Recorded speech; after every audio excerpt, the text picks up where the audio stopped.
कच्चे के इलाके में हो रहा है वो सब आपने देख लिया है। और उसके मुकाबले में जिस तरह की पॉलिसियाँ ये लोग बना रहे हैं, ये सिवाय इस मुल्क को डुबाने के खुदा ना खास्ता और कोई अच्छाई की इनसे तवक्को नहीं है। आज भी वक्त है, मैं एस्टेब्लिशमेंट को कहता हूँ कि इन जैसे कठपुतलियों को, इन जैसे बोने लोगों को, इन जैसे रिजेक्टेड लोगों को जो आपने कौम पे मुसल्लत किया है, ये एक अजाब की सूरत में आपने नाजिल किया है और लोग इस अजाब से अब तंग आ चुके हैं। अब लोगों के पास कोई ऑप्शन नहीं है सिवाय इस बात के कि वो सड़कों पे निकलें। आज भी मुल्क को दुरुस्त सिमत में चलाना हो तो उसके लिए ये ज़रूरी है कि जो ट्रू सेंस में इलेक्टेड लोग हैं उनके हवाले हुकूमत की जाए। देखिए, पहली बात तो यह है कि इन लोगों को पता है कि Imran Khan most popular leader है। अब ये कठपुतली, ये नवाज शरीफ की तो आपको पता है ख़बरें और निसाब में पढ़ाया जाता है कि कैसे करप्ट लीडर होते हैं। हॉलैंड की आप मिसाल आपके सामने ही है। तो जिनके नाम करप्ट लीडर्स की लिस्टों में आते हों और उनको निसाब में पढ़ाया जाता हो तो उनको कैसे ये हज़म होगा कि इतनी बड़ी ऑनरेबल यूनिवर्सिटी का जो चांसलर हो पाकिस्तान का इतना बड़ा पॉपुलर लीडर हो इमरान खान, जिससे ये डरते हैं। तो इसलिए आज ये अफवाहें नहीं हैं, इस पर यकीन मेरा ख्याल है हमें करना चाहिए, क्योंकि इनके पास करप्शन का बेतहाशा पैसा है। तो इन्होंने करप्शन का पैसा लगाया होगा और वहाँ इमरान खान के ख़िलाफ़ इस तरह की हरकतें कर रहे हैं। तो इनको आज पूरे आप देखा है इलेक्ट्रॉनिक मीडिया पे उसको एक हवा बनाया हुआ है मुस्लिम लीग नून ने। भाई उसमें इल्ज़ाम तो उसने कुछ भी नहीं लगाया, उसमें सिर्फ यही कहा है कि जी लोग कुछ एप्लीकेशनें दे रहे हैं। भाई एप्लीकेशनें जो दे रहे हैं ये उनसे पूछें कि वो एक पॉलिटिकल पार्टी के एफिलिएटेड लोग हैं, जो लोग उसको सपोर्ट कर रहे हैं वो सारे के सारे पाकिस्तानी या गैर पाकिस्तानी जो उनके साथ खड़े हुए हैं और हज़ारों की तादाद में इमरान खान के हक़ में लिखा जाता है। वो तो उनको कभी नहीं पढ़ा, ना समझ आई, ना इलेक्ट्रॉनिक मीडिया ने उनको उठाया। और आज पाकिस्तान का वाहिद लीडर है जिसके बारे में यूनाइटेड नेशंस के वर्किंग ग्रुप ने ये कहा है कि उनकी आर्बिट्रेरी डिटेंशन है, उसके बारे में तो आप बकवास करते हैं कि जी देखो बाहर क्यों ये बात लिखी गई।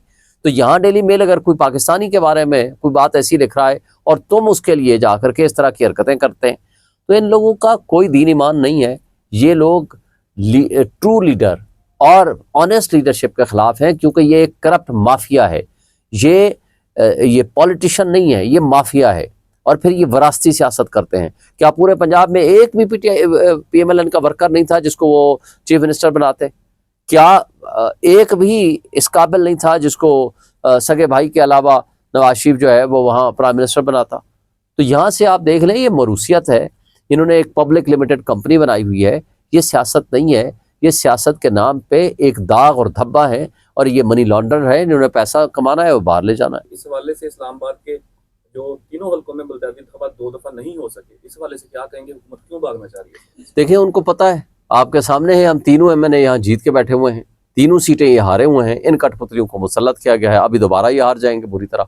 अब इसके अंदर 2 बेईमानी की है इन्होंने। एक तो यह है कि इलेक्शन का इल्तवा का जरिया और बहाना इनको मिल गया, क्योंकि इलेक्शन कमीशन इनके साथ मिला हुआ है। इलेक्शन कमीशन ने 20 तारीख यानी 3 दिन दिए थे नॉमिनेशन फॉर्म जमा कराने के और एक्सटेंशन दे दी 8 दिन के लिए इस दौरान, ताकि ये कोई बिल ले आए और उसको पास करा लें। अब एक तो ये इल्तवा का जरिया बन गए।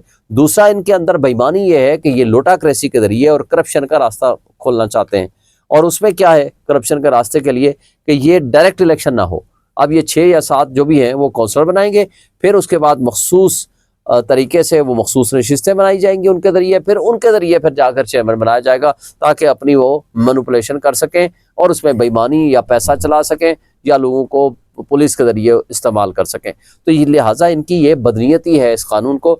इंशाल्लाह हम इसको चैलेंज करेंगे। अच्छा सर, ये बता दें, एक तो इमरान खान ने कहा है कि जो रहनुमा छुपे हुए हैं वो मंजर आम पर आएँ, गिरफ्तारियाँ दें और अपनी अदालतों से जमानत करवाएँ। दूसरा सर, मुराद सईद के हवाले से जो KPK के अंदर जो वर्कर हैं उनका भी मुतालबा है और इसके अलावा बाकी लीडरशिप भी है, और जो आपकी इत्तेहादी है हामिद रज़ा साहबज़ादा, उनकी जानिब से सवाबी जलसे के अंदर ये कहा गया था कि KPK हुकूमत मुराद सईद को तहफ़्फ़ुज़ दे, अगर वो तहफ़्फ़ुज़ नहीं दे सकती तो ये बहुत बड़ी नालायकी है। क्या समझते हैं कि उन रहनुमाओं को बाहर आना चाहिए या नहीं? और दूसरा, जो KPK हुकूमत है वो क्या वजह क्यों नहीं दे रही मुराद सईद को तहफ़्फ़ुज़? देखिए, पहली बात तो ये है कि बिल्कुल आना चाहिए। हमारे 2-3-4 वर्कर सिर्फ रह गए हैं, जो मियाँ असलम इकबाल है, ज़र है और या मुराद सईद है। आई थिंक ये 2 हैं, 3 हैं, या कोई एक आध और हो तो मुझे नहीं पता। तो मेरा ख्याल है कि इनको बिल्कुल आना चाहिए। जहाँ तक है मुराद सईद की बात, उसका कॉम्प्लिकेटेड इशू है। आपको पता है उससे पहले भी उनकी ज़िंदगी को ख़तरा था अरशद शरीफ के साथ। अरशद शरीफ ने भी यही खदशा ज़ाहिर किया था और देखा आपने, उन्होंने शहादत दे के ये साबित किया कि उनकी ज़िंदगी को वाकई ख़तरा है। उस वक्त के ये PDM वाले उनका मजाक उड़ाया करते थे, आपको सब पता है।